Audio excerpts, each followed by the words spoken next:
Ça y est, ça y est, 44 ans. Quand je me dis que la dernière fois que l'OM a battu Bordeaux à Bordeaux, c'était en 1977, j'avais 9 ans. J'avais 9 ans. Et j'y avais pas fait attention à l'époque. C'était pas à 9 ans, c'était pas ma préoccupation de savoir ce que l'OM faisait à Bordeaux. C'est-à-dire que l'époque, cette époque-là, en 77, le club number one depuis 3-4 ans, c'était Saint-Étienne, le grand Saint-Étienne qui avait joué l'année d'avant la finale de la Ligue des Champions.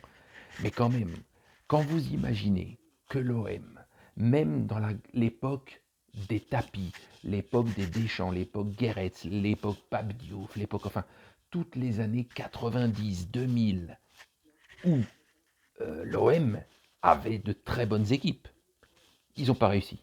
Ils n'ont pas réussi. Des défaites ou des matchs nuls ou des défaites. Et enfin, 44 ans après, ça se sentait. Un jour ou l'autre, il fallait bien que ça arrive. Plus l'histoire du Covid où la moitié de l'équipe est absente, etc. Bon, bref, fallait bien que ça arrive un jour. Et ben voilà, en ce mois de janvier 2022, c'est fait. Maintenant, Marseille ne sera plus en train de chouiner à chaque fois en se disant à Bordeaux, il y a une malédiction, on n'y arrive pas. C'est fait. Dans les circonstances, dans tout ce qu'on veut, voilà. C'est pas le plus grand match du siècle, c'est pas la plus grande équipe du siècle. Le Bordeaux de ces dernières années fait plus pitié qu'autre chose, mais bref, c'est fait. Point barre. Voilà. Maintenant, on pourra dire oui, mais. Point barre.